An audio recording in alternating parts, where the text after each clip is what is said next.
The dandelion is considered a weed by those who have forgotten how to wish.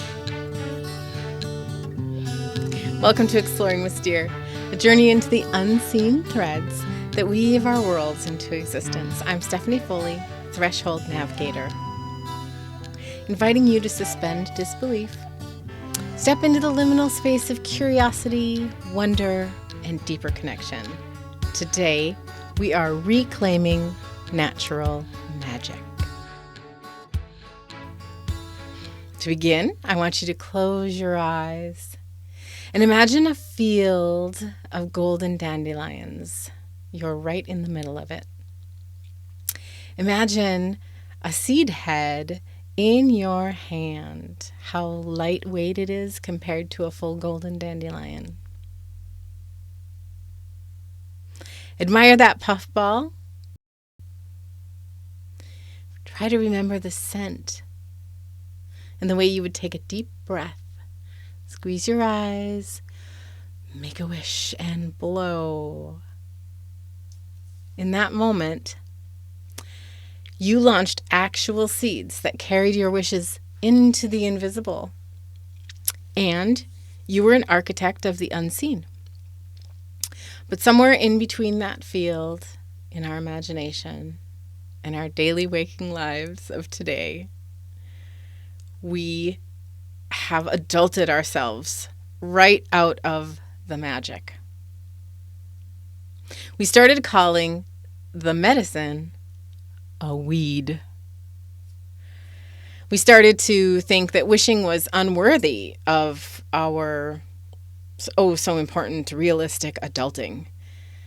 This episode is an invitation back to the best of wishful thinking and to an Irish-rooted magic of the land. Let's start with the alchemy of the weed. Did you know that dandelions were intentionally cultivated for centuries?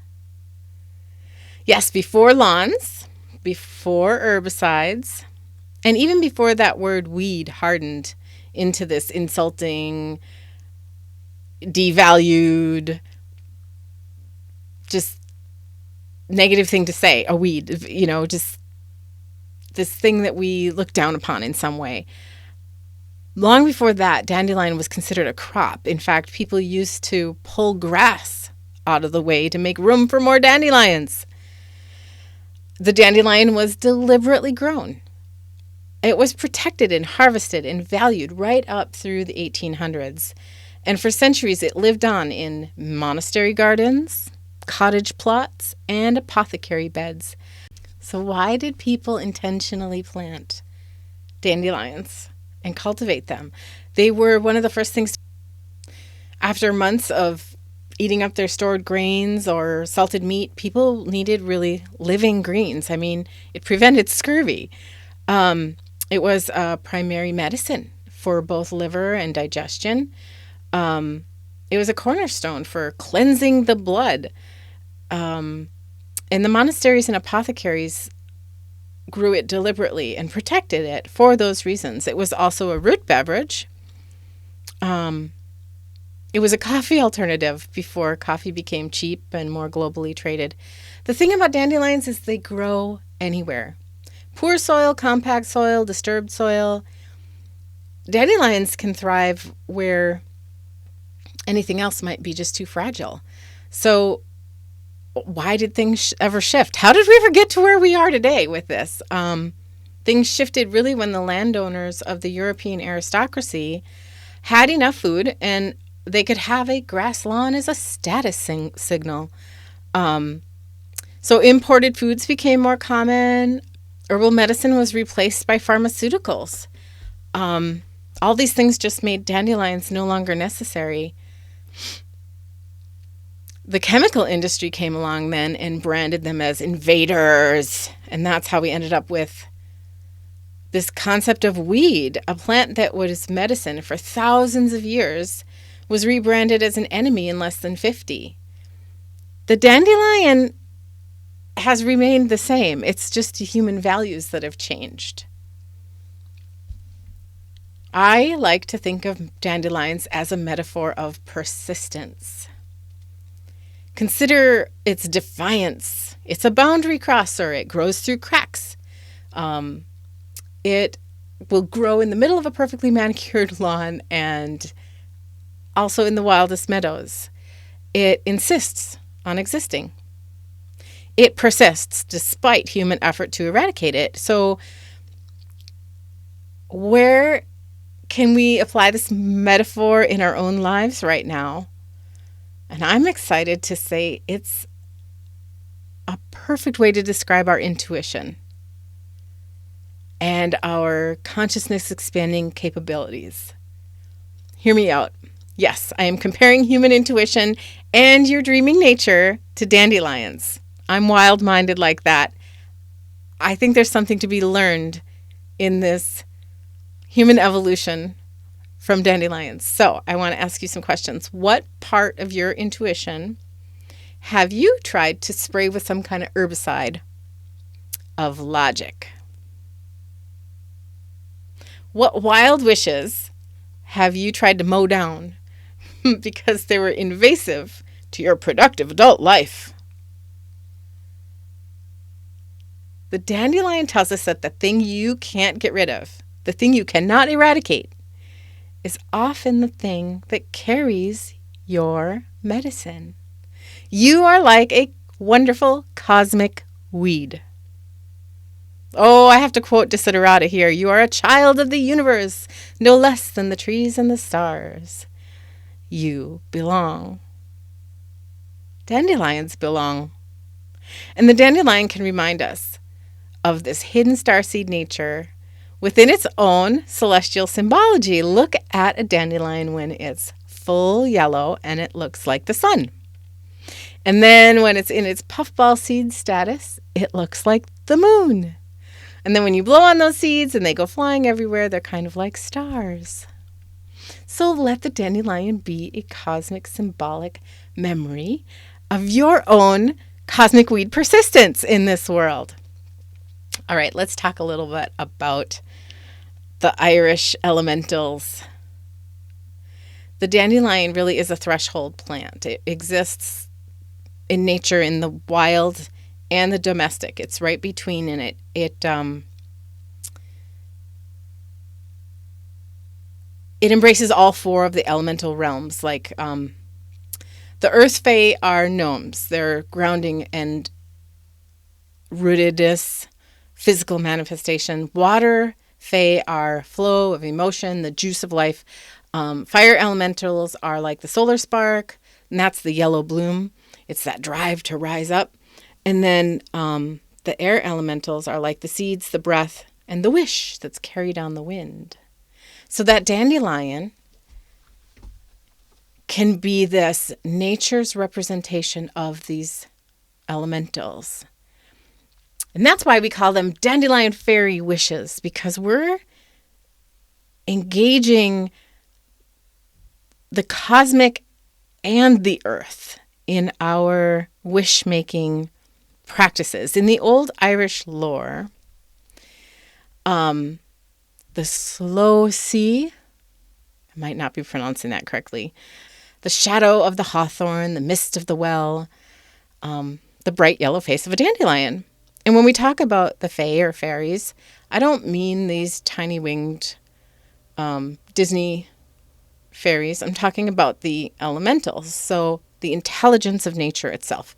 So when I say a dandelion fairy wish, it's a playful, winky way, because the Irish love that, of engaging very real manifestation practices to call upon the elementals, earth, water, fire, and air, to take something from the imaginal realm and bring it into the practical realm,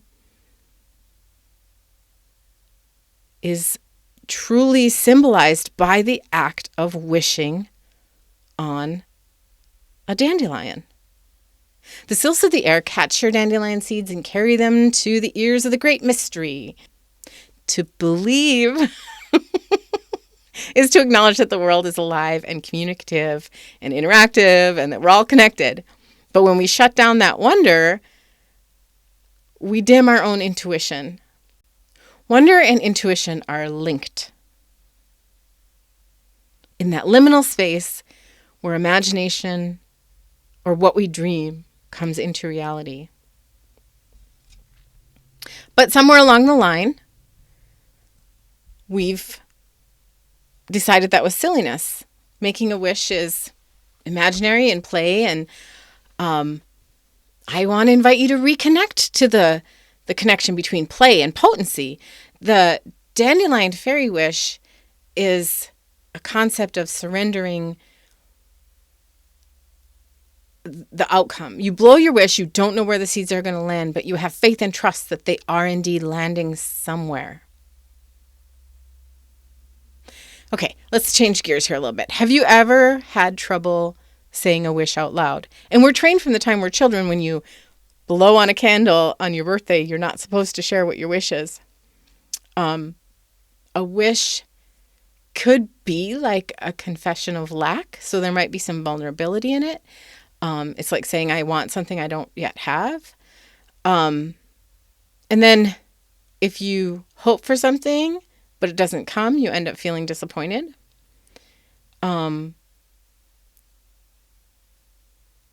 That's just a very human, natural thing to do. But from a dandelion fairy wish perspective, a dandelion produced thousands of seeds, and only a few are going to find the right soil. So there's this magic of abundance instead of some kind of sense of magic from control. We're not meant to control our wishes. We're meant to make them. And then in partnership with nature and the cosmos, we're meant to trust that they'll come true, or something even better. And so reclaiming your magic means being willing to trust, being willing to be a little bit open to an uncontrolled faith. It means speaking an intention aloud, even if it makes you feel a little bit vulnerable. And even if your rational mind is rolling its eyes. That eye roll is the weed killer. That is the chemical. That is the, I don't want to be wrong, so I'm not going to put myself out there with something I really want to see happen. If you have a willingness to be vulnerable and a willingness to be wrong, and you make the wish, and then you focus your energy toward that wish, and you start taking actions in your life toward that wish, that is the process of manifestation. And it starts with a wish. And I wonder how many of us are using weed killer before we even make our wishes. So, all right, let's talk about reclaiming playful magic. Well, I want you to notice weeds. Identify one thing in your life that you've been judging as a nuisance. Some kind of weed. Think about it. See if you can identify what's a weed. Now, wonder about how might that actually have a gift in it somewhere, somehow. Second, leave an offering for the elementals. So maybe a little food item or something shiny, a bit of ribbon that you can leave in the garden as a little hello to invite them to play with you. And the most important ritual of all, go find a dandelion. Say a wish out loud. Something about saying things out loud engages that fifth chakra, that throat chakra, and there's power in it. I mean, everything is ultimately vibration, and our voice is vibration. So when we send out our wish with that vibration, it isn't even the meaning of the words as much as it is the frequency and the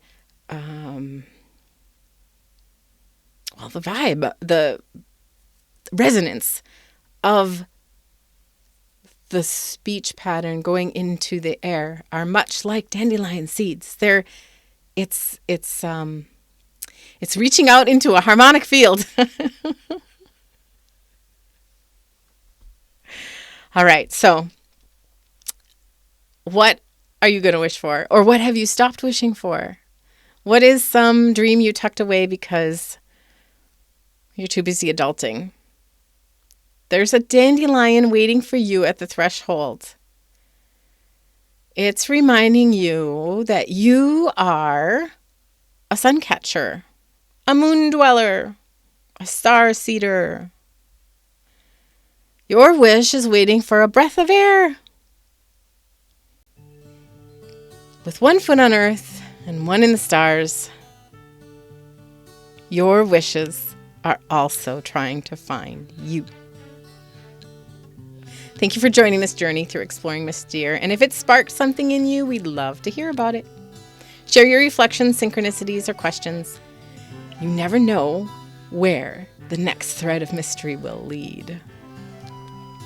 And if you'd like to explore deeper, visit moonfeatherhollow.com to discover our courses, coaching, and experiential labs, all designed to help you embody your most enchanted life. And you'll find our lunar guided journal, The Dream War of Moonlit Alchemy. If this podcast feels like home, subscribe, leave a review, or share it with a fellow seeker of wonder. The more we weave together, the more luminous this becomes. Until next time, may the unseen find you. And may you invite enchantment into your life.